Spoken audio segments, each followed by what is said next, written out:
Hello, and welcome to Sobercast. We provide AA speaker meetings and workshops in a podcast format.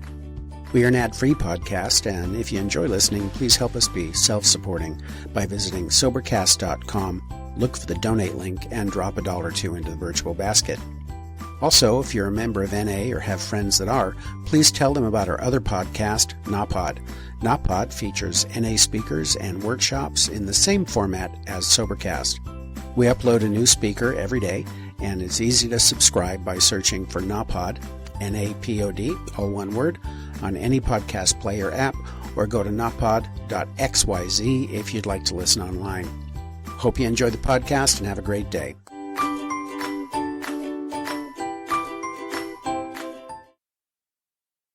Without any further ado, it gives me great pleasure to introduce our main speaker for this morning's meeting from Thousand Oaks, Gary C.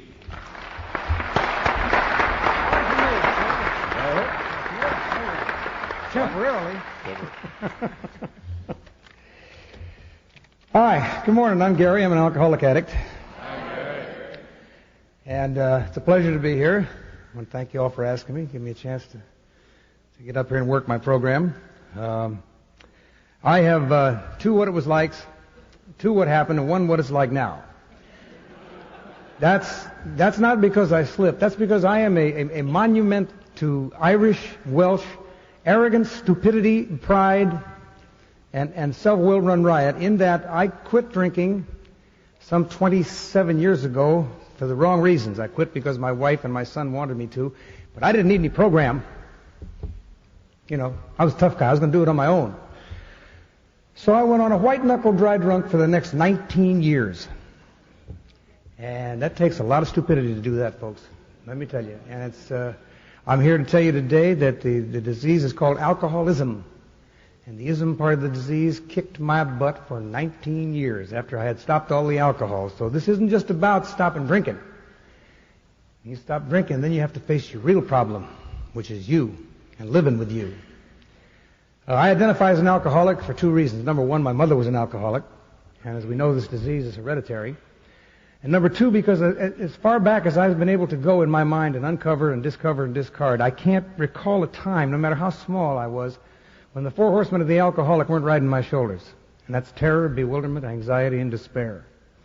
Even as a little kid. My father was a very famous man, and in show business, and my mother was, like I said, was an alcoholic. My father looked around before I was born, according to my mother, and he didn't like what he saw in the town that he lived in. He didn't like what he saw, what he termed Hollywood kids, and he wasn't going to have any in his house. That meant if you were a Hollywood kid to him, that was if you had parents who gave you money when you did wrong. If you went to jail, they bailed you out very quickly. If you cracked up a car, they gave you a new one. And just kept throwing money at you and sending you away to schools and keeping you out of their hair as much as they could. And he said there weren't going to be any of those in his house. Evidently must have scared him pretty bad, because instead of doing a 90-degree turn, he did about a 180. See, and he in his estimation, you made men men by molding boys through discipline and a lot of rules and regulations, and then you made them the kind of men you wanted them to be. And we had rules and regulations for every hour, every waking hour of every day. He didn't believe in letting your mind idle for any amount of time. There was no laying around on the grass and looking at the clouds going by or none of that jazz. It was all work, and when you weren't working, you were studying. When you weren't studying, you were in bed. And these rules were all laid down, and they were all explained, and there was never your side to it. If one of them was broken, you got called in, and you were asked if you broke the rule, and you said yes, and then they asked you why, and you said, I don't know. I don't know was a safe answer, see, because anything else would get you in trouble. He had a pretty good mind on him and a pretty good tongue, too, and he could lash you pretty good with that. So you just said, I don't know. And then the whipping you got was with a leather belt, and it had some silver conchos on it with some little points sticking out. And you took your pants down and bent over, and he gave it to you till you bled. Very calmly, without a great deal of hysteria or anything like that. He just whipped you till you bled. That was a sign to stop. And it was always with an attitude kind of like, I don't know why these dummies make me do this to them. And after that, when we got older, he used to take a hardwood Malacca cane. He'd bend us over the couch in the hallway, and he'd take it like a baseball bat, and he'd step into us and hit us with that 13 to 15 times. Trouble is, when you start doing that with an alcoholic, at least with this alcoholic, I forget the message and just start fighting the messenger. See, I don't give a damn what he's saying to me. I don't care what he's trying to teach me or anything else. I'm not going to learn nothing from him. All I'm going to do is beat him. at his own game. And beating him at his own game was to be, my goal was to be able to turn around while he was doing that and stare him dead in the eye, and when he was finished, just pick up my pants and walk out of the room. And I got so I could do that. See, real easy. And it infuriated him, but I kept doing it. See, I'd get to my room, go, yow, wow, wow, wow, wow, wow, and grab my ass and dance around. But never in front of him, boy. Yeah, and that, I got so I could stuff my feelings. I started to get so I could stuff my feelings real good, real early. My mother used to whip us when my father wasn't there. She had to carry out the rules too. She wasn't naturally inclined to do that, but when he left to go on the road, he left her in charge. And when we'd do wrong or we'd break a rule in front of my mother would always say, "Do you want me to wait till your father comes home, or you want me to give it to you now?" We'd always say, "You give it to us now. Get it over." Wait, she used to take the peach tree switch up and down the back of her legs. That was always a goodie, and you weren't allowed to jump because she'd get crazy. See, she'd be loaded and she'd be whipping on you with that switch, and if you jumped and got out of the way, she'd get mad. She'd get sore because you moved, so you had to just stand still and go, "Ah, damn, oh God," and then just, "Yeah, Ma, I'll be good, and then get out of the way, real quick. And you had to make decisions quick. I'm also ACA. You have to, when you're a child of an alcoholic, you have to make decisions real fast. Like we had a rule in the house, when we came home from school, we had to come into the house, up to her bedroom, because Mom was always in bed. She was never feeling well. She always had a headache. She always had a bellyache. She always had some kind of ache. She was tired. She was depressed. She was sleeping. She was never drunk. I want you to understand, my mother was never drunk. At the price of your head on your shoulders, my mother was never drunk. See? But the idea was when you came home, the rule was you had to cross the room and kiss her hello. Now what you had to do is you had to start at the door and you had to say, "Hi Mom, how are you? What's going on? What kind of day are you having?" And you asked her questions and you listened to her answers to tell, first, if she was drunk. Second of all, if she was, how drunk was she? Because if she was sober, the rule, you had to kiss her hello, so you had to bend over to kiss her hello. If she was sober, you got a kiss. If she was in various stages of drunkenness, you got whacked in the face. See? Now, depending on how drunk she was, how fast she was with her hand. So you had to gauge all that out, and as you leaned down, if you knew she was drunk, you leaned down and turned your head real quick, and you got it here, and you were the winner for the day. The dummy of the day was the fourth kid who walked in and didn't know and got slapped in the face. Then we all laughed at him when we got back to our room. See? These are the kind of games we played at home. So, and my father he didn't believe that he was the only one should discipline us. Any school we went to, and he sent us to only Catholic schools and Catholic military schools. And when he put us in these schools, he'd say, "If they give you any trouble, you take care of them when you're here, and then phone me at home, and I'll get them when they come home." And that was about the way it was for us. God Almighty, it was just. There were rules for getting up in the morning, rules for going to bed. We had to get up at 7 o'clock. I'll give you just a small example. We had to get up at 7 o'clock in the morning, and we had a housekeeper that woke us up, and she was also an informer and a squealer, and she, anything we did wrong, she ran immediately and told, and fanatically devoted to my mother and all that. My mother, she was the one always enabling my mother. She was always telling me how my mother was sleeping and all that. Anyway, she'd be up first, and she'd stand outside in the hallway, and if she heard any of us whispering before time to get up in the morning, she'd come in, and she was allowed to whip us with a wire coat hanger. That's where you get the wire coat hanger stick going. That's why I believed that girl when she wrote that book, Because I've been the recipient of the wire coat hanger many a time. If we left something on the floor of our room, the next day we had to wear it to school around our neck. So we used to go to school with underwear on, a sock, whatever, anything hanging off. And the ridicule was pretty hard to take, We get to school, as far as dealing with at school, with my father, A's were accepted. That's how it should be. B's were okay. C's were frowned on. D's got you a whipping, and F's got you a whipping, and every day you came home from school and you sat down at a desk and they put a book in front of your face and they said, memorize. Didn't make any difference if it had anything to do with what you were learning at school at that time or not. But you memorized till dinner time, and you came down and you recited, and if you didn't recite right, you didn't get dinner. And that went on till the next report card came. So we were like a little tight fist, just me and my brothers. We didn't know what it created for us. We didn't know what the hell we were. We didn't know who we were. We didn't know what we were supposed to do. We were so goddamn busy trying to keep those rules all the time. We never thought ever. And we also learned this: don't reach out to do nothing creative. Don't start to think ahead and think you know how to do something and go do it. Because in doing that, you might break a rule, and then it was ass busting time again. See. So instead of reaching out, me and my brothers started to play defense with life. We started to just break. We just kept doing this. We just kept back from reaching out to do anything good. And then life to me was like having 10 toes and 10 toes and 10 fingers, and plugging them all in, and there's always one extra hole with the water coming through. There was always a rule you broke. There was always something that went wrong. It never went perfect. See? And the only way to succeed under this regime was to be perfect. It was 100 or nothing. There was no in between. There was no good job, you did 75% right. It was 100 or nothing. And God, the tension was just incredible. God, I remember I spent most of my life just scared to death, just shaking inside, just constantly. The terror was there that I was going to do something wrong. The bewilderment was, what the hell, which one was I going to break? The anxiety was, when am I going to do it? And the despair was, oh shit, now I've done it. And it was usually I did it early in the day. See? And I knew Dad wasn't coming home till 6 o'clock at night. And I knew he was going to know. And as it was 6 o'clock at night, sure as the sun set, I was going to get whipped. There was no my side of the story. So I had to wait all day for that to happen. And the waiting, oh boy, that was the toughest part of it. In school, we go to school. We had, like I said, we had this thing called a famous name attached to us, and I don't remember just what the hell. I wasn't too sure what the hell it meant. You know, I'd go to school. I knew this much. I'd go to school, and they'd call roll, and I'd raise my hand, and at recess there were 3 guys waiting to kick the hell out of me, and I never could figure out why. I just thought it was something I did. You know, I had a bad temper, so real early on, see, I got so I didn't like that too much. So real early on, I got to fighting back. I was too slow to run, and I was too frightened to do anything else, so I just fought back like a maniac. And I started to learn things. See, I learned about violence real early. I learned that you didn't have to win these fights. See, I learned you could lose. What happened with me was a red veil would drop when I started getting hit, and everything moved in slow motion. I could see it coming, and things, punches and kicks and stuff bounced off me, and I didn't feel them. I didn't feel until the next day. Next day I was sore, but then I didn't, and that was a benefit to me. And the next thing I learned was real important, and that was when somebody's doing that to you, if you can just tear a hunk out of them some way, make them bleed somehow, or make them worry about the next 2 or 3 hours when they're going to see you again, or worry about the next day if you're going to get them, or something like that. You get a reputation like that, and they leave you alone. You don't have to beat them, but they don't want a chunk torn out of them. See, they don't want to get messed up at all. They want to whip on somebody who ain't going to do nothing. So I found out, hell, I can fight. And they're going to leave me alone, and they're going to think I'm crazy, and I won't have any friends, but that's okay, too. I didn't want any friends. I was the point where I didn't want anybody, you know. I just want everybody to leave me the hell alone, because I was too busy trying to keep rules and regulations to keep from getting my ass whipped all the time.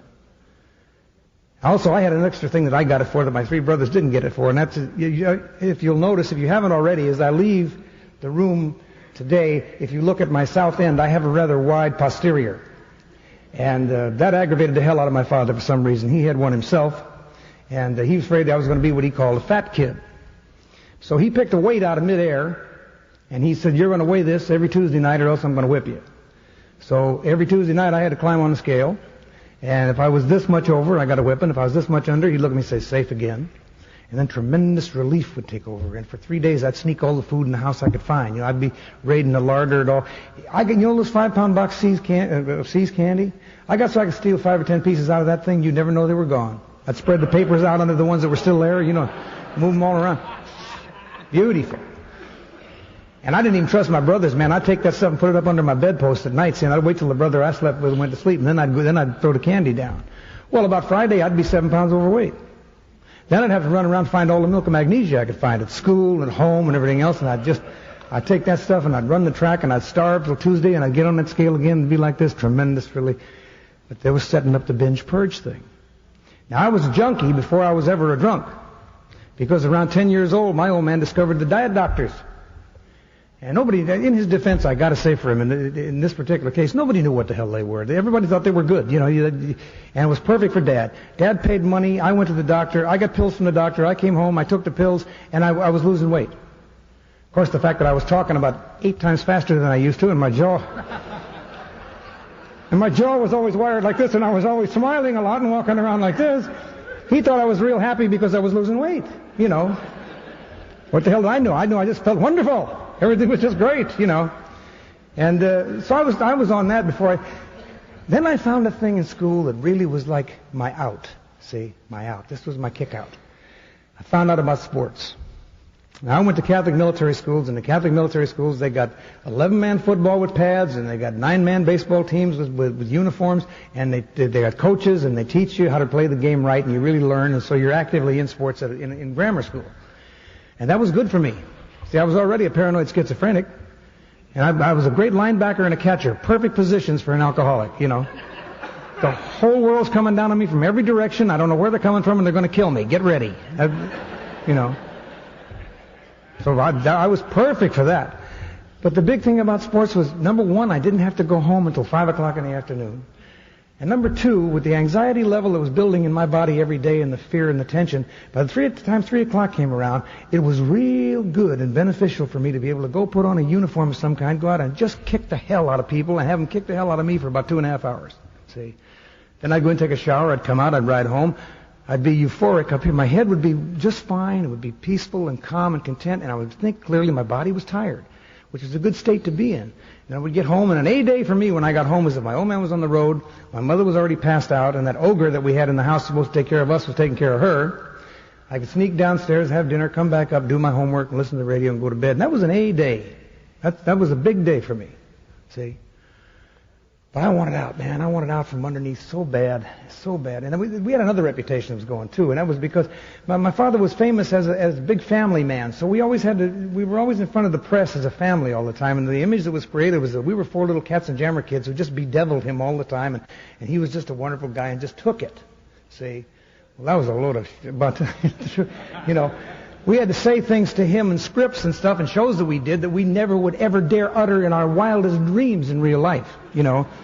And as we were rehearsing them, we'd be saying the words, and it would be hard not to look at him instead of looking at the script, you know. And as long as he was smiling, it was okay. But boy, when we put those scripts down, we had to change again into something else different, you know.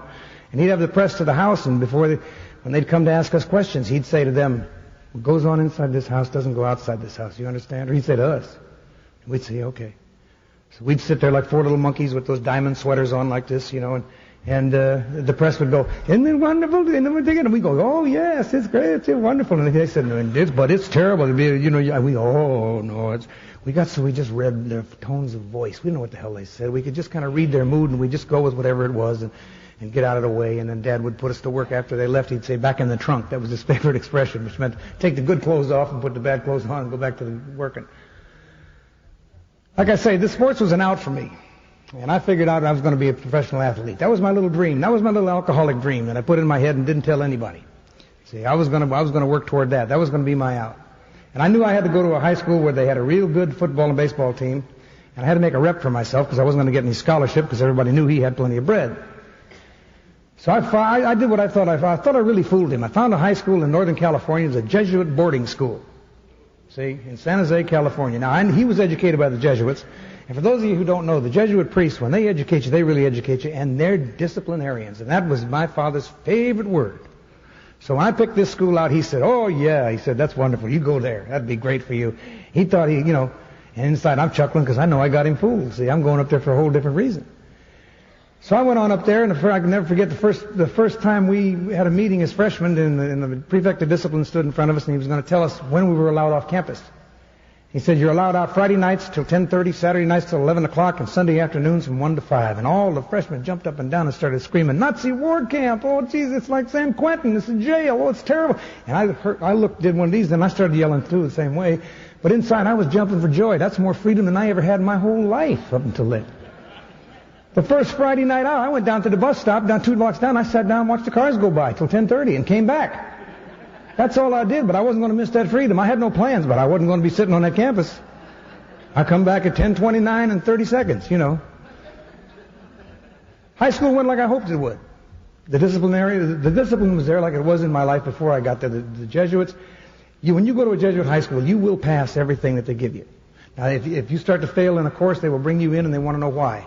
If you don't tell them why, they'll put a tutor on you. If your grades don't improve, they'll take you and the tutor and they give you 2 extra hours of study hall a night. But boy, you're going to pass everything they give you. And you're going to pass it legitimately, see. So the pressure was on, the grades did well. And football and baseball went great, and it went along just like I hoped it would. I was getting some good reputation built up until my junior year, and everything was going real good. And then, to make a long story short, the CIF called up there. They had made a mistake in reading when I handed them my records to go up there, I explained a discrepancy there. They said that was fine, it was good, I would have 4 years of eligibility. They waited until my senior year, they called up there and they canceled my senior year of eligibility, and I had the paperwork to prove they were wrong. And I went around to every authority figure that there was with those, and they read the papers and they said, "You're right, they're wrong, but that's too bad, there's nothing we can do about it." That's how it was then. It isn't like it is today where a high school kid, a high school athlete, if he gets a job, he goes, gets a lawyer, he goes down and they fight it and they get the school board and he gets reinstated. They just said, you can't do it. You're out.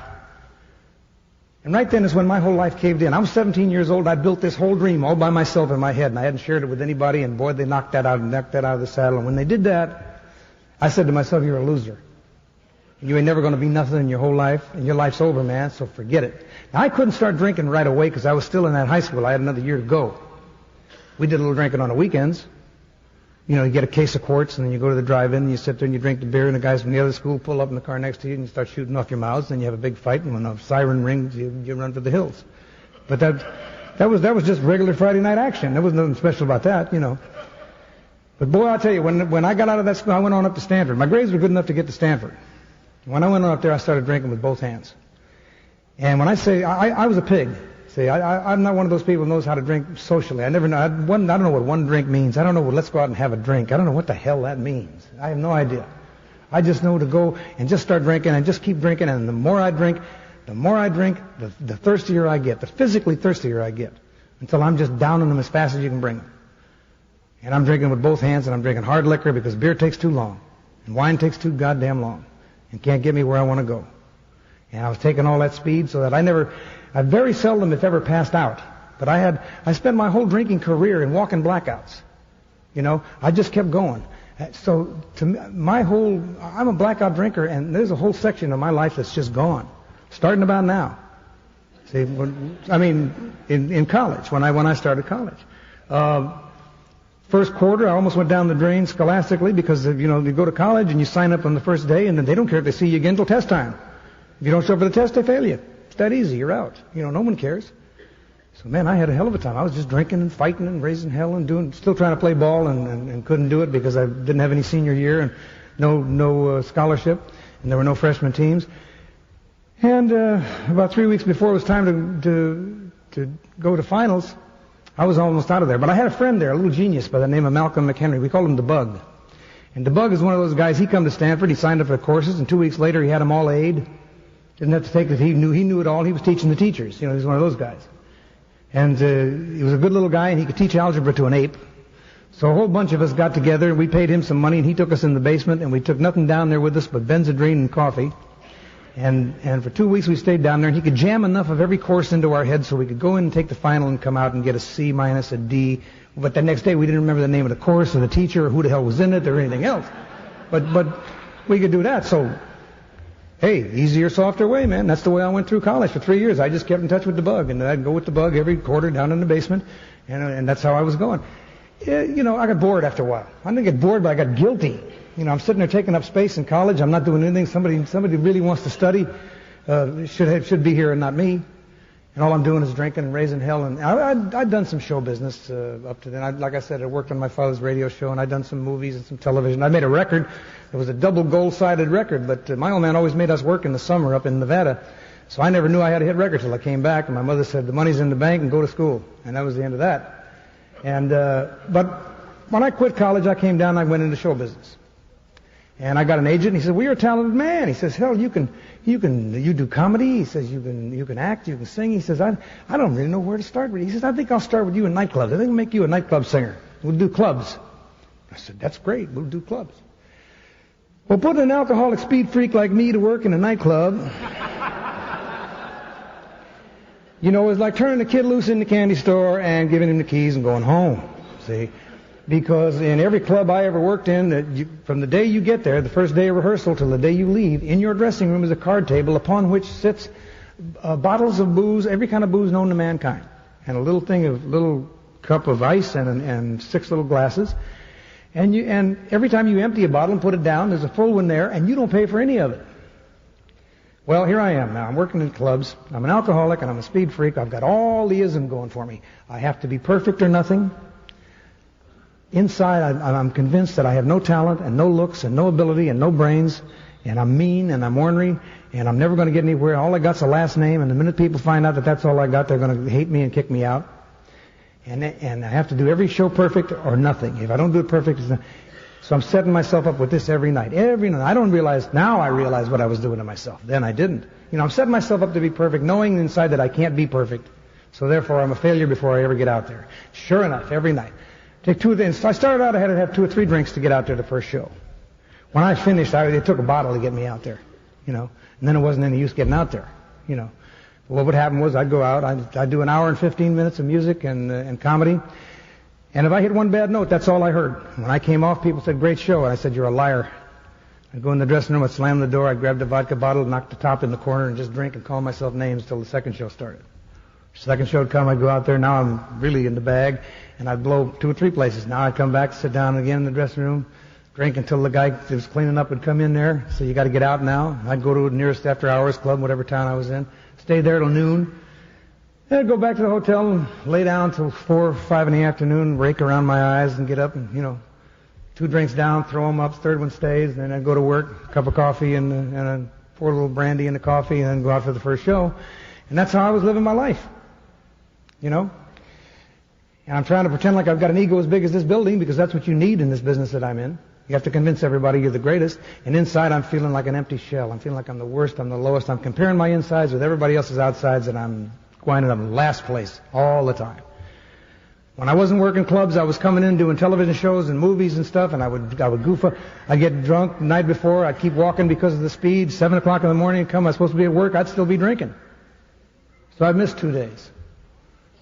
And I'd do a TV show, and I'd miss a week of rehearsal. And I'd get there at the last minute. I'd always come through at the last minute, but I gave everybody a heart attack doing it, Everybody was scared to death I'd never make it. And by the grace of God, I always would. I don't know how. I always had to put myself on that cliff edge, man. If I had a week to prepare for something, I didn't prepare for it till 20 minutes before time to do it. See? Always put myself right on that edge of failure, just so I'd be damn sure I'd be right there when the fall came, I didn't know I was doing that then. I thought I was just having fun. This to me was fun. And that crazy terror that would build up. See, I got hooked on that terror when I was a kid. And when I got bigger and that terror wasn't there anymore from that person, I had to put it there. See? I know now that's what I was doing. Long in here someplace I get drafted. This was cute. A guy like me who's really has a lot of respect for authority after what it's done to me so far in life. So I got drafted. So I asked for 6 months. I said, give me the 6 months that they usually give people, to make movies and TV shows and records, and you stockpile them, and you go into the Army, and you go wherever you go overseas, your agent releases this stuff while you're gone, so it's like you're never gone. You come back, and it's like you're still there. No, I couldn't get 6 months. I couldn't get 3 months. I couldn't get anything but 2 weeks because my draft board had been accused of favoritism the month before. They were caught hiding some guy's file, and I was the next name up. So I was gone. So I took a little piece of paper, made 730 squares on it. That's 2 years, 730 days. And every day I blocked one off, and I made up my mind I was going to stay as drunk as I could. Every day I was in the Army. And I made it. I did damn good at that, too, And I was lucky. I had a lot of good friends that carried me around by the back of the neck and put me where I was supposed to be and stuff like that, except for when the IG inspections came. That's when the Inspector General comes around to the post that you're on. And when that happens, all the bars on the post close down for the day. Well, I'd be so loaded the night before, I'd forget to buy a bottle. Next day I'd wake up and, oh my God, I couldn't find a drink anywhere. And around noon, I'd go on my head. And I'd start twitching and jerking and shaking, and they'd grab me and they'd stick a stick in my mouth, and I'd come out of it. And I'd look around and I'd see my faces of my friends, but I couldn't put the names with them. And so they took me this happened 3 or 4 times, and they would take me to the neuropsychological ward because the neuropsychiatric and the neurological wards are on the same floor in the Army. So you're in there with the guys with no belt to their robe and the paper slippers, and you got to ask a guy for a match, and you can't shave. They stand over your shoulder while you shave, all that stuff. And they shot dye in my brain and dye in my eyeballs and dye in my butt and dye everywhere else and shot dye all over me, and then they said, "You're an epileptic."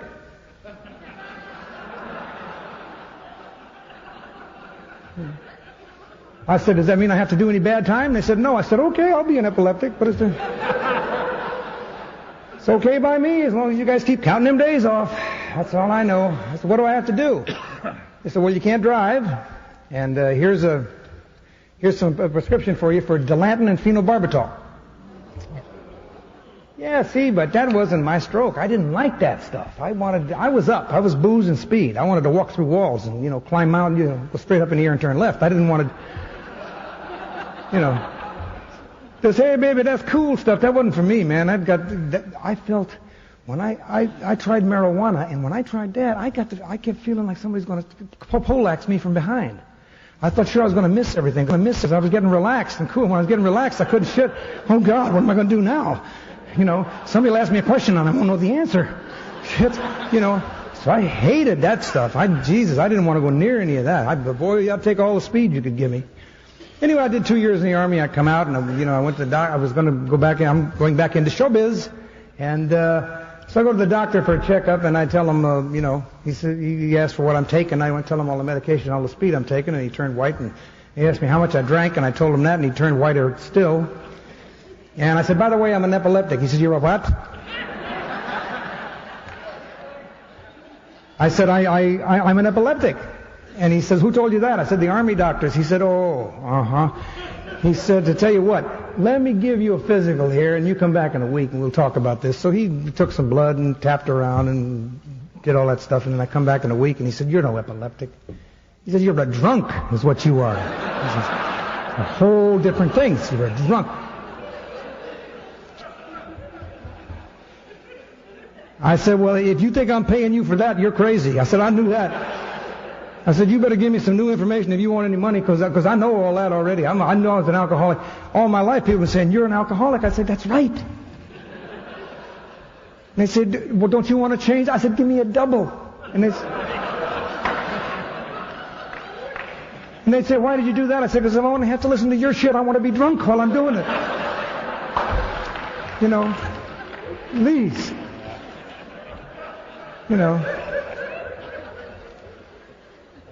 So I said, what does that mean with this stuff I'm supposed to be taking that I've been hiding under a pillow for a year? He said, don't take that anymore. I said, can I have my driver's license back? He said, yeah, that was not the smartest move he ever made. But I got the driver's license back. Now I'll go to work again in show business, see? Only now I'm really in great shape. And I was preparing an act to go to Las Vegas. I'd already signed a contract with these boys up there, and, they don't want to know if you're sick, see? They don't want to know. They just want to see your face and do your thing, and that's it. Bring money into the joint and make people gamble. So I'm preparing for that, and all of a sudden I go home one night, and I can't move from the neck down. I'm laying on a couch, and all of a sudden I go to reach for the phone, and nothing works. So luckily there was a woman cleaning up the house. I said, call the hospital, and call Dr. Davis, and they called the doctor, and he got the ambulance there, and I went down to the hospital. I'm laying in the bed, and nothing's moving, nothing's going, and he's asking me what I'm taking, and I'm telling him, and then once again there's another doctor turning white. And I told him how much I drank, and which is about as much as he did, by the way. It didn't shock him when I drank, because good old doc, he was in there real good too. But anyway, he kept coming, he said, you take any digitalis? I said, what the hell is that? He said, well, it's a heart medication for people. You don't have a heart problem. I said, no. He said, no digitalis. I said, no. He said, digitalis keep. I said, well, I can't help it. I don't take it. So he got all my pills down from the house, all the speed that I was taking, the street drugs and the stuff. I had about 4 different doctors giving me different diet pills. One wasn't enough, So he brought one, and he found when one group of them, he came in after he analyzed them, he said, these things are loaded with digitalis, and you've had a partial heart block. He said, you can't do anything. You got to go home and lay down for 6 months. You can't work. You can't do anything. And I said, you don't understand. I just signed a contract with these guys. I'm going to do something real soon. Even if it's die, but I'm going to do something. I have to do something. He says, well, I don't know what it is. He says, I guess, he says, I'll give you a prescription for a shot of B12 and a shot of dexedrine once a night. He said, you take that before your first show. He said, and when you do the show, when you do the first show, tell the people who are coming on next, be ready, because you might go on your nose right after the first show every night. He said, if you don't, and you make it through the engagement, you'll only make it through by going to your room, lying down, not drinking, not using, and not carousing around at night and getting all the rest you can get. That's what you have to do in order to succeed up there. So I said, okay, fine. So I went up there, and it was agony, but I did it his way. And I fell in love with the captain of the line. She fell in love with me.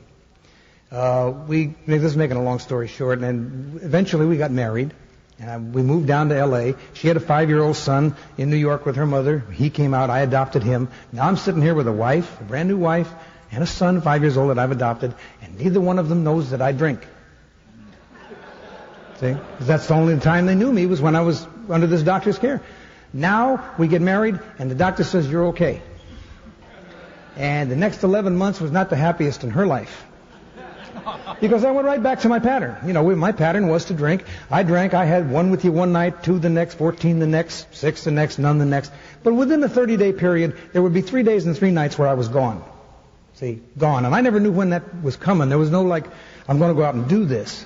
It was just like any other night, and I'd wake up in Detroit, you know, or Florida, or someplace, laying in a hotel room, laying next to some rhino that looked worse than me, and that was hard to do in them days, you know. And I'd have to get over the top of her and get out of the bed and go over to the hotel and pull the Bible out and look in the flyleaf to see what town I was in, you know. Yeah. Well, you know, you cannot call down to the desk and say, where am I? Because they'll come up for the money right away. You know. They're not going to let anybody lay up there that don't know what town he's in. You know. So then I'd have to phone home and they'd send me money and I'd go home and I'd get on my knees to my wife and I'd say, honey, I swear to you, I'll never do this again. And man, haven't we all meant it? How many times have we said it and meant it? You know, meant it every time. Sweetheart, I swear I'll never do this again. I promise I won't do that. I swear to God I'll never do this again. Next month, same thing. Next month, same thing. See? 11 months went by and came home one time and nobody there. No kid, no wife. 2 weeks later, a strange lawyer calls me. I go to his office. She's sitting there. Lawyer says, you got to go away and dry out and never take another drink or use or your wife's going to leave you because she can't stand to see you kill yourself. Now, I didn't think I had any drinking problem. I didn't drink any more than anybody else I knew. Of course, I was hanging out with nothing but drunks, but, you know. But a strange thing had happened in that 11-month period. I had got the feeling that there were 2 human beings that I loved very much, and they were counting on me. Somebody in the world was counting on me to do something. See, that never happened to me before, because all that was counting on me was me, and as long as there was only me involved, I didn't give a damn. See, I could let myself down real good. I could blow my expectations out the window real easy. But 2 people were counting on me, and I liked these 2 people, and I loved you know. So I thought, well, what the hell? Okay, I'll go away. I'll go to this place. So they picked out a place for me, some rich man's dry out clinic back in Connecticut, and I went back there, and amongst the other reading that they gave us at this place was the big book of Alcoholics Anonymous. And they just threw that in there. And I picked that up, and what this genius did was I read all the stories in the back, see, but the first 164 pages looked like directions, and they were boring. You know, I didn't read that stuff. That took too long. You know, I didn't understand it, you know, so that's what I did. And at this place, they teach you how to make a tray and paint a picture, and you play racquetball, and you talk to the shrink twice a day, and you eat 3 square meals a day.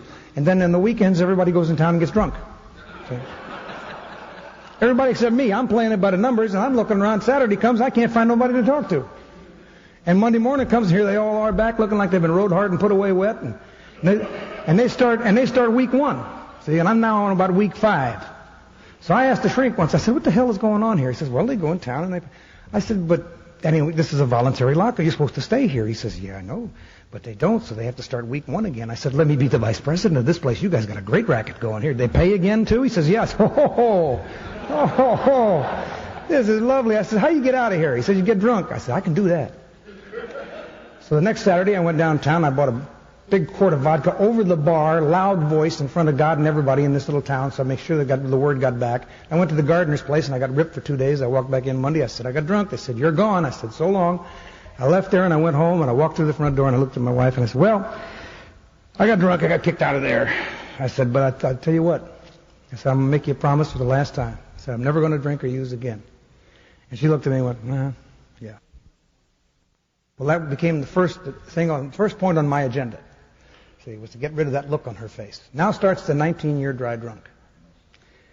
And the first thing I could think of was to try to get rid of that look on her face and that attitude. Every time I'd leave the house, I'd say, I'm going to the gym, or I'm going here. And she's going, I said, I'll be right back. She said, yeah, sure. You know, I didn't know how else to do it except to just keep doing it. See, that's the kind of guy I am. I'm just, you know, I bite you in the butt, and I don't let go till sunset. I just hang on, man. I can hang on till death, man. And I just kept going out and coming in. I just kept going out and coming back sober, going out and coming back sober. And finally, after about 2 years, one day I said, I'm going to the gym. I'll be back. And she said, okay, great. And the look was gone. The attitude was gone. And I felt good about that. But what was happening to me was I am now an alcoholic just like everybody in this room, with all of the same feelings and all of the same emotions and all of the same false evidence appearing real, all the fear, all the agony, and no medication, because I'm not drinking and I'm not using anymore. And what's happening is I'm looking around and the whole world is, everybody I know is, everybody have been telling me all my life if I'd quit drinking and using, I'd be a star. I had lots of talent. Everything would be fine. Well, there wasn't nothing happening. See? Because everybody got wise to me, so there was no work coming in at all. And every day, and all I wanted to do, man, I was consumed with the desire to show people that I was okay and that I could do the job and I wasn't the bum they thought I was. And all I needed was a chance, man, if they just give me a chance. And every day that I woke up and I didn't have a job, in my own mind I was a bum. I was what they thought I was. I was a rich man's kid with no talent and no desire and no hustle and no ability, and all I wanted to do was suck off my old man's money. And the thought that people thought that of me just drove me crazy. Every morning I woke up that I didn't have a job, I hated myself worse and worse. Every morning I prayed to God for a job. Please, God, give me a job. Every time a job came up that was this close, it was a big job, and I'd say to God, this one could make it for me, God. This one could get me there. This one could get me going again. And I'd pray and I'd pray. And I got tighter and tighter with the church. I thought that was the answer. I got back to the Catholic Church and I got tighter. I was going to daily confession and communion. I said, God, I'll pray 3 hours a day if you give me this job. Whatever it is, I go down. Every time an important job came, I'd go down. I'd always be the last guy in contention, this close every time, and I wouldn't get it. And then little jobs would come along and would take it, a day's work here, a little thing there, something like that, and I'd get that like this. And I'd say to God, this is not that. I don't need this. Give me that one. I want that job, God. This is the job I have. I'll tell you what, God, I'll straighten it up even more. I was no cheating on the wife. I was there for my son all the time. Whenever he needed me, I was in the house. Of course, that was God's will. I didn't realize it at the time. I thought that was my doing. I was taking vows for that. But I was always there for him, and I was always made myself available, and I was trying to be a good father and a good husband and a good everything and a good Catholic and do all that, and just every time I didn't get a job, I'd come home and just make it tighter and tighter and tighter and do more praying and harder. And somewhere along about the 7th, 8th year of this, and nothing was happening, and suddenly my insanity, my brain really blew out, and I became convinced that God was going to make me pay the second half of my life for the first half. And the way he was going to do that was to dangle things that I wanted in front of my face until I was this close to getting them, and then he was going to pull them away. And I said, okay, God, I ain't playing that game. And I slammed the door. And I only came out to go to the grocery store and to go to the gym, and that's all I left the house for. If they had an interview or a job for me to go to, I went saying to God, you ain't going to give me this one. You ain't fooling me, man. I know I'm not going to get this. Is a good job. I'm not going to get this. I'd go down, and I'd be there for the reading along with 50 other guys, and I'd walk in, I'd say, give me the script. Give me the script. I'd say, okay, you ready? Because I'm double parked. There you go. And I'd walk out. Because I knew I wasn't going to get that one. I didn't a lot. And my self-respect went to hell and everything, and the rage and the anger kept building and building. The anger that I had in the time I was a child kept building and building. And all I did was I'd get mad 50 times a day. I'd get in people's face. I'd fight people. I'd argue with people. I'd say things to people till they had to swing on me first, and then I'd destroy them. I'd yell. I'd scream at but my wife and kid. And I'd say, I love you two. I love you two. Them bastards I hate. I can't stand them. And I thought I could build walls against the hurt and against the rejection and against the fear and keep them out and let the love come through. But what was happening to me was I was building up those walls, and I built them up, and the adobe dried, and then I realized that nothing could get through. Not good stuff either. You can keep the bad stuff out. You don't get hurt, but you can't love anymore, and you can't be loved, and you can't be touched. And there I was back there. And all I was saying to God was, all right, I understand. Just don't look at me at all. I won't look at you. You won't look at me. It's a tie, okay? And if you want to do something for me, just let me have a day when nobody else has any luck either, so I can start even, Let me just have a day when nobody else will start even. And that's what I went on. I was sniveling, crying, and whining, and I just had to have, give me. If I just had that. And I never, as we well know, I never got that. After 19 years of that, my wife said to me, I'm sorry, but I got to go. I had married a woman who was a positive thinker and a bright and shining person, and who was up about everything. And after 19 years with me, the cynicism damn near killed her, and the anger.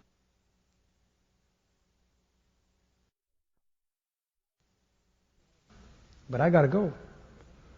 I had married a woman who was a positive thinker and a bright and shining person and who was up about everything. And after 19 years with me, the cynicism damn near killed her, and the anger and the despair and the depression. So she divorced me. And that's when I really hit bottom, because I said to myself, the two things I thought I'd been doing good for 19 years was being a husband and a father. Now I found out I ain't even doing that. You know? So I packed up a television set and some plastic spoons and forks and some Melmac, and I jumped into an apartment over there on Harrod Street in L.A., and I just slammed the door, and I sat in there, and I figured this is it. And I wasn't going to go anywhere and do nothing. And then suddenly, my life took a turn, see, that I had absolutely nothing to do with. I got a part in a picture. A guy wrote a picture, and he wrote a part for himself, but he wasn't an actor, so he wrote a part with no lines, see, because he was scared. Then he was so scared he didn't want to do the part. So he called me and he asked me to do the part, so I did the part. Now I run into a girl, and we dig each other, and we start setting up a little light housekeeping and one thing and another, and we get fond of one another and in love and all that. And then I moved to Vegas. I said, I can't make it in this business. To hell with this. I said, when they do, they hire me once a year. I said, I don't have to be sitting in this town for once a year. Let's go someplace where her family lived in Vegas, so we moved up there. Now I'm up there, and I'm starting to play tennis. And I'm used to playing tennis, and I'm a smoker, and, you know, I'm used to getting my second wind. You know, you play you pant for a while, then you move slow and pick up the ball. You're a little slow when you serve, and you take it easy, and you get your second wind coming. I couldn't get that anymore. I'd be laying in bed watching television, and suddenly it would be like, I had to take a deep breath, like that. It's like I'd forgotten to breathe for 30 seconds or something, you know. My wife said, what is that? And I said, I don't know, I'm just getting old. She says, I don't like that. Go see the doctor. Not me. First of all, you don't tell me what to do. If you tell me what to do, if you want me to do something, tell me not to do it. Then I'll do it. Don't say do that, because I ain't going to do that if you say do that. And I don't never go see no doctors on any at all, forever, for nothing. I have no idea why. No idea. I went to see the doctor. The doctor gave me an EEG. He said, I don't like what I see in these 4 boxes. You go see my friend, the heart specialist. Never would I do that. Ever. My thing is to laugh at the guy and say, sure, I'll see him. Make an appointment for me. And then I move to Cleveland. You know. Well, that's how I work. I have no idea why. I went and saw the heart specialist. He gave me an angiogram. That's the thing where you go up into your heart and they shoot dye in there and you look on the television screen and you're watching your heart pump and you see where the blockages are. He says, you got 95% blockage in 2 of your arteries and 65 in another. He says, you haven't had a heart attack yet, but you could have one in a minute. He said, you better get in the hospital in San Francisco. I'm going to call Dr. Hill right now and have a triple bypass. Otherwise, you're in trouble. And you better have it now. And in 2 days, I was in that hospital with that doctor. He'd done all the tests on me, and he was sitting on the end of my bed. And he said, you're here for 2 reasons, smoking and anger. He said, how many times a day do you get mad? I said, I wake up in the morning knowing I'm going to have to fight somebody, and the rest of the day I'm just trying to figure out who it is, you know. And he said, well, that's real cute dialogue, and that's real funny stuff. He said, but I'll tell you what you've done to yourself. He said, you get mad 30, 40 times a day, and you pump adrenaline and noradrenaline through your system, and you've nicked the inside of your veins.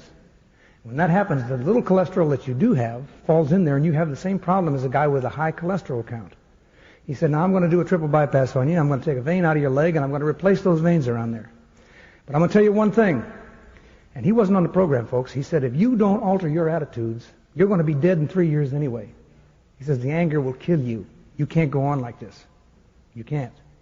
So you better find a way to alter your attitudes. Well, I don't know why, but I listened to the man. I'm going to have the surgery. Now, that night before the surgery, I'm laying up there. First thing they do is shave your body. Now, if you've ever looked at your body after it's shaved, it ain't your body. Somebody has snuck a new one in there on you because you ain't never seen this in your whole life.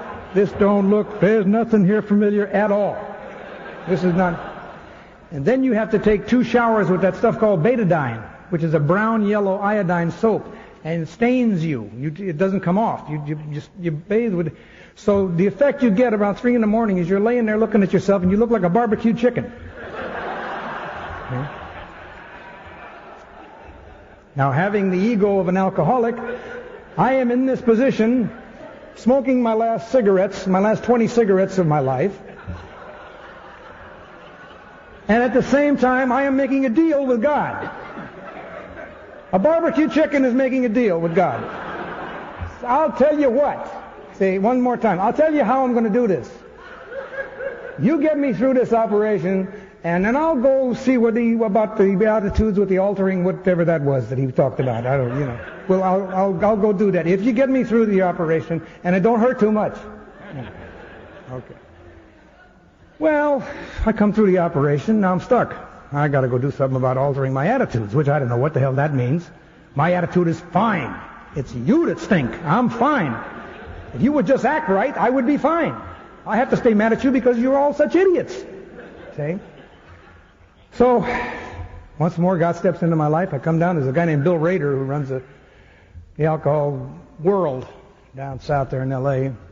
He gave me the name of a woman named Lelia Gary, a shrink. And I went to this woman. She's a genius. She gets me in there and she gets me hooked real good on her. See? Sees me alone for about 4 times. Then she gets me into a group. Get real hooked on the group. And then she says to me, "You're too angry. You've got to go to AA." I said, "What?" She said, "You have to go to AA." I said, "Are you crazy?" I said, "I told you, I haven't had a drink or any speed in 19 years, and my life is still a bag of garbage." I said, "Now I can't smoke or drink coffee. What the hell am I going to do down at AA?"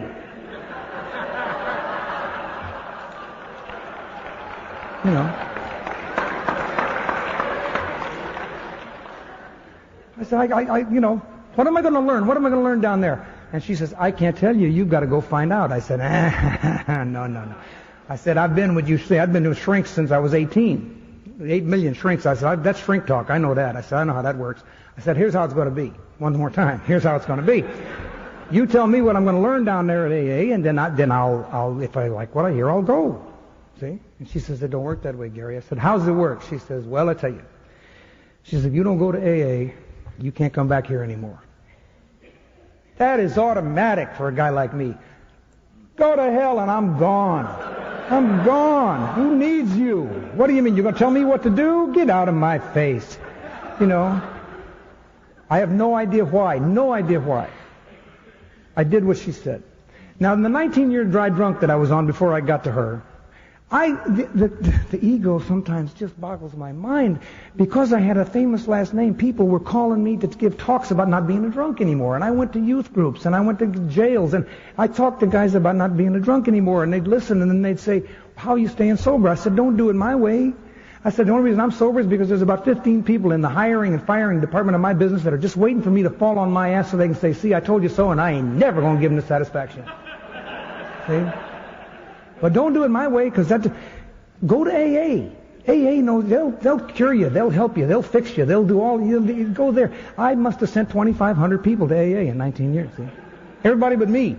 I didn't send me. See, now I got to call one of these guys. So I called him on the phone. I said, "Hey, you went to AA?" I said, "What goes on down at those meetings they have?" He says, "I can't tell you. You have to go find out." I said, "I don't understand." I said, I know you ain't a shrink. You ain't smart enough." I said, "What?" He said, "Just come with me. Come down. We'll come down and we'll go to a meeting." I said, "What? Where?" He said, 1130 Radford Street. That's in Studio City. So I made an appointment to meet him down there. And I'm one of the lucky ones. Now, I'm one of the lucky ones because I'm one of those guys who walked through those doors, and I wasn't in the room 45 seconds. And I knew I was where I should have been my whole goddamn life. See?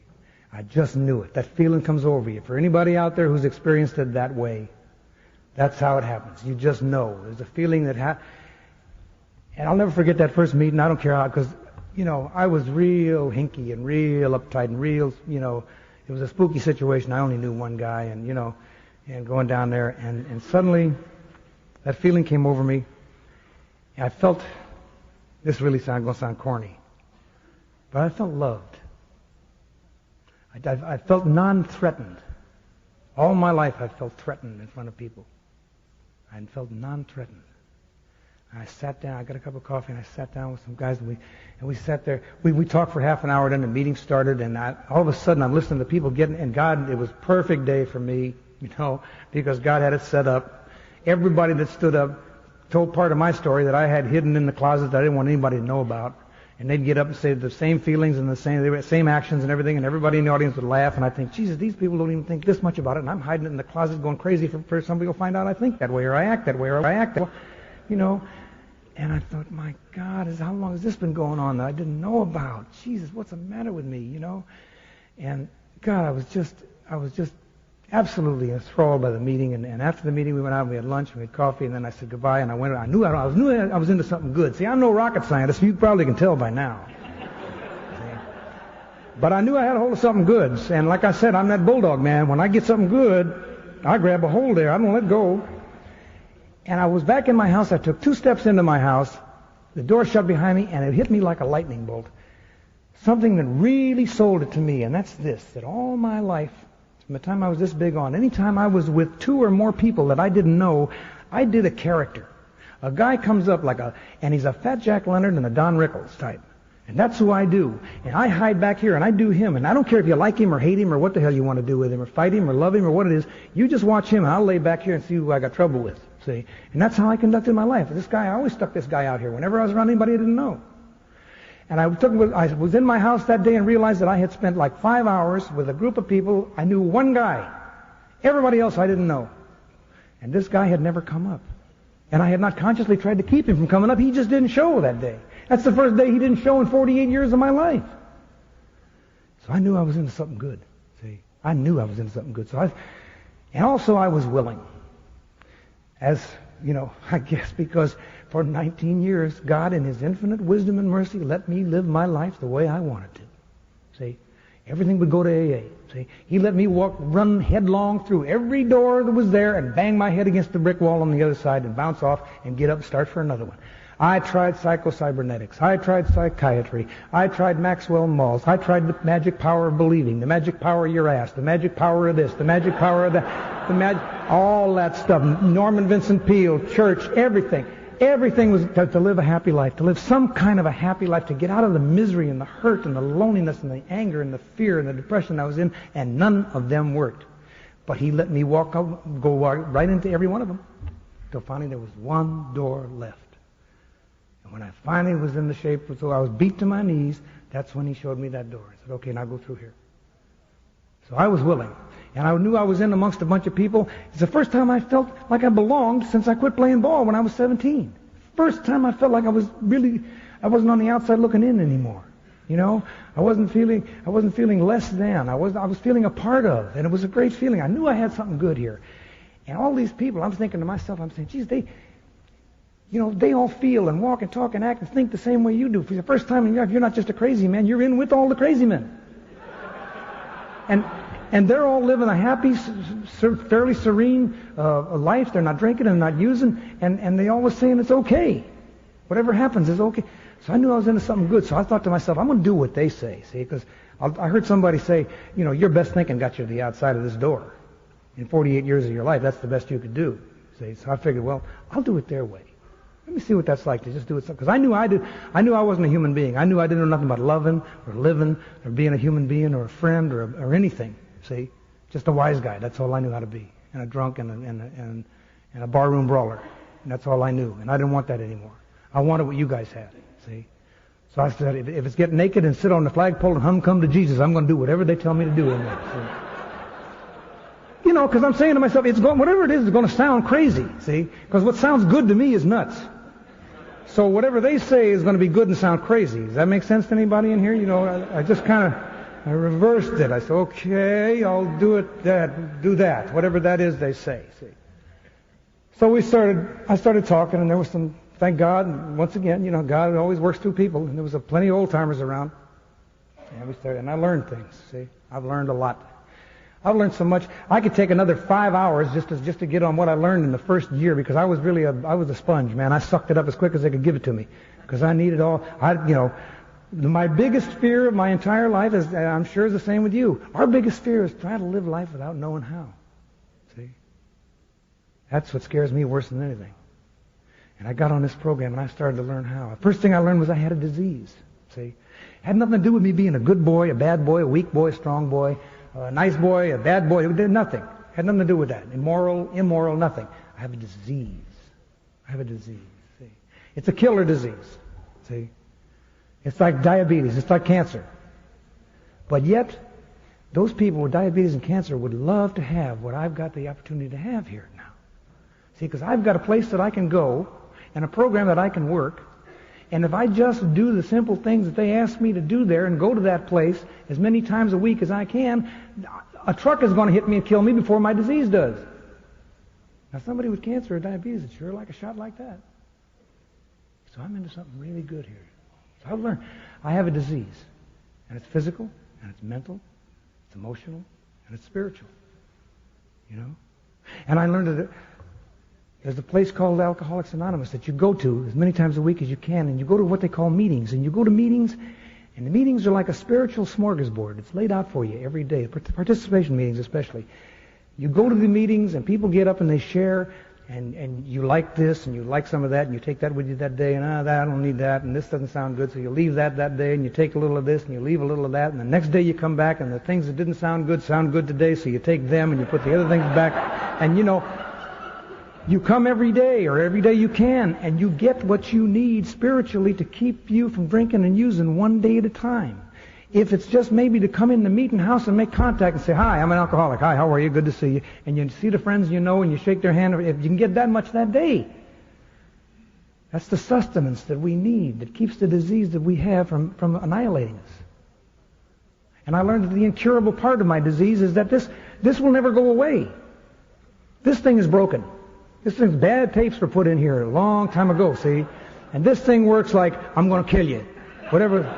Whatever it is out there, I'm going to kill you. It ain't no good. Well, life is a bag. You're too old. I say this many times, and still, to this day, every morning when I wake up, the alarm goes off, I turn it off, and I'm too old, I'm too fat, I'm too mean, I'm too ugly, I'm too short, I'm not good enough, I'm too good, I'm everything else. And then I say, now, since I'm on the program, I say, okay, committee, get the hell out of there. God, come on in here and take over and get this, and I go on with my day. But that's still there. See, that's the point I'm trying to make, is that's still there. That's always going to be there. This thing up here, this idea shredder that God put on my shoulders.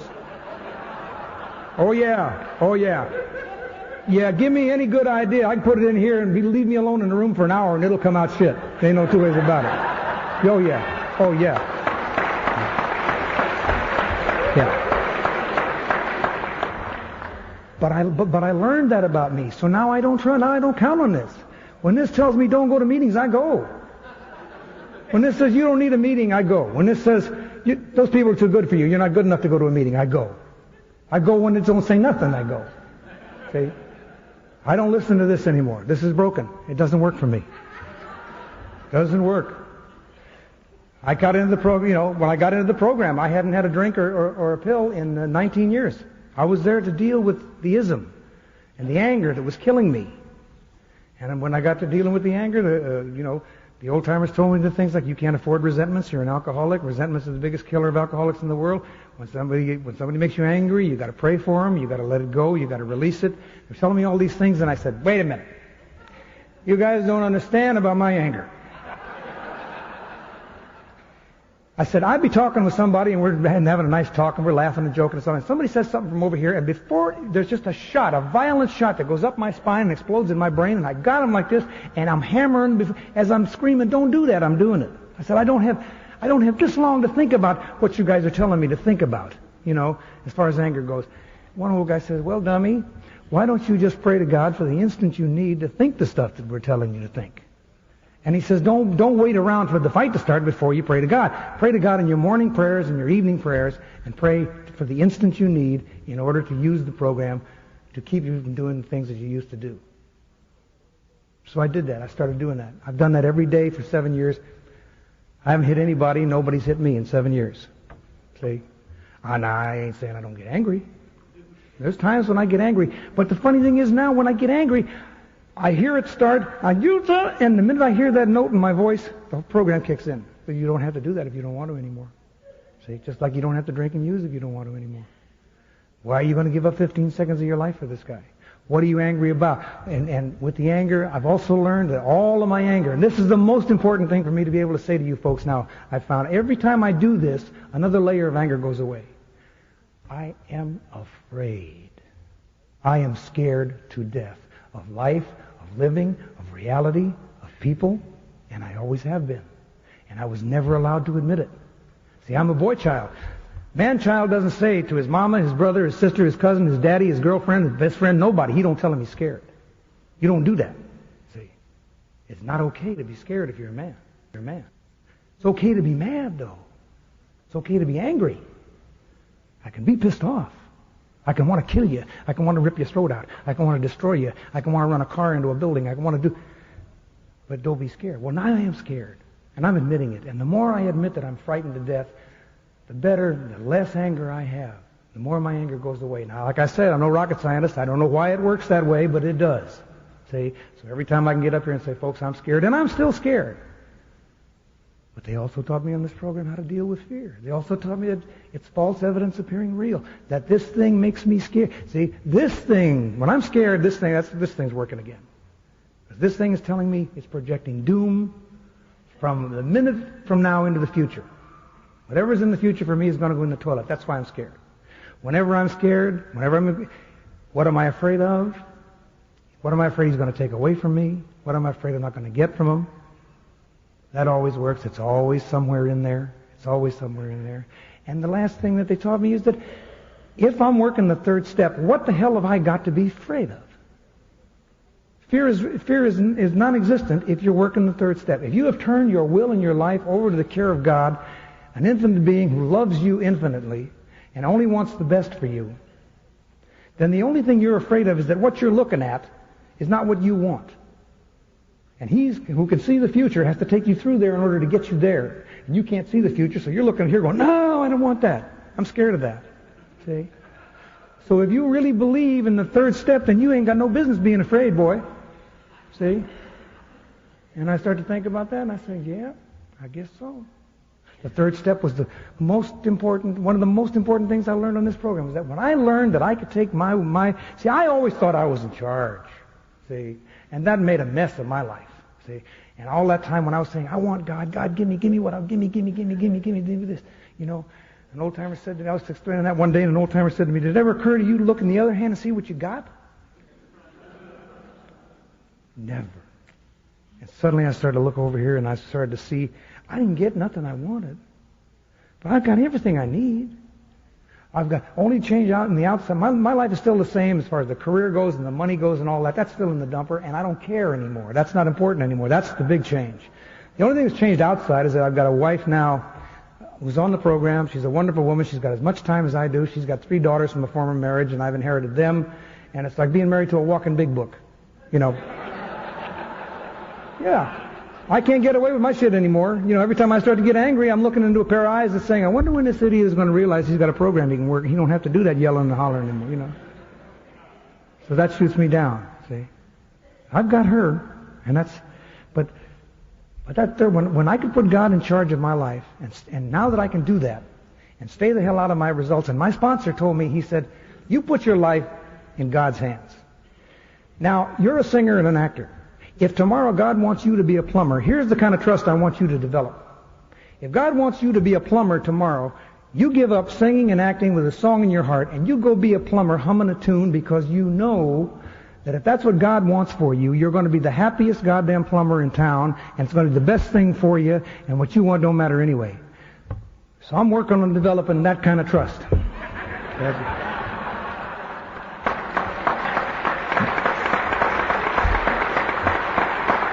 Yeah, I don't want to tell you it's there yet, but hey, progress, right?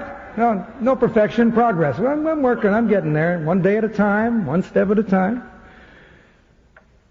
I've also learned, like I said before, to forget my head and listen to my heart. They say AA is the rife with the language of the heart. I know my head doesn't work. I know if I listen to this little voice in here, and when I want an answer to a problem now, all I got to do is shut my eyes and I say, God, here's the problem. What should I do? And the first answer that comes is the right one. It's never the one I want to hear, but it's the one from God. Before my head goes, yeah, but you should, but maybe we should, and we would, and we could if we, maybe if, and that, you know, all that shit starts. The first answer that comes is God, and I do that now, and that works. I live in life today. I live in the now. I can't live in the future. For me, the future is, if somebody says, Gary, listen, 2 weeks from now, my heart hits my shoes. If somebody comes up to me and says, hey, Gary, remember me even 5 years ago? I go, oh, God, you know, guilt in the past. I can only live in the now. It's the only way I can stay serene is that right now I'm here, I'm talking to you, and I'm standing. And I found out a great thing in Chuck C's book, New Pair of Glasses, and it really works for me, and that's this. As far as career and money and all that crap goes that I used to worry about and kill myself about and get angry about and all that, that's all gone. What I do now is I do one thing. I remember my primary purpose, which is to stay sober and help another alcoholic, and I make that my primary purpose in life. I go for that. In other words, now when I wake up, I'm going to go to a meeting today. I'm going to do something about Alcoholics Anonymous today. I'm going to call another drunk. I'm going to talk to my sponsor. I'm going to do something Alcoholics Anonymous today. Now, that's God's business for me, as far as I'm concerned. I do that. And strangely enough, He seems to take care of all the other business. See, that's His. Whether or not I work, whether or not I have a check coming in or not, if there's gas in the car, if I have a house, He seems to handle all that real good without any help from me whatsoever. See? So I do His work that He wants me to do, and He does my work. See? And it works out just fine. I got a happy life now. I'm 7 years old now.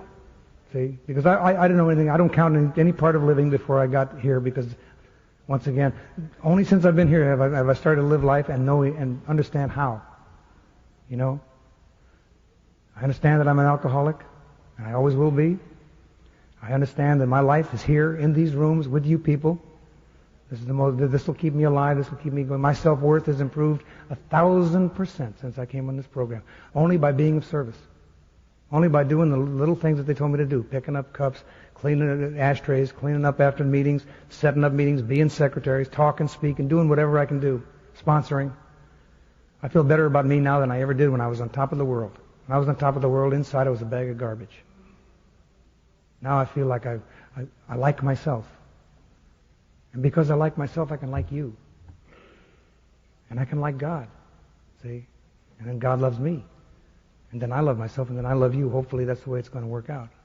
Like I said, I ain't there yet, but I'm still working at it. Thanks a lot for letting me share.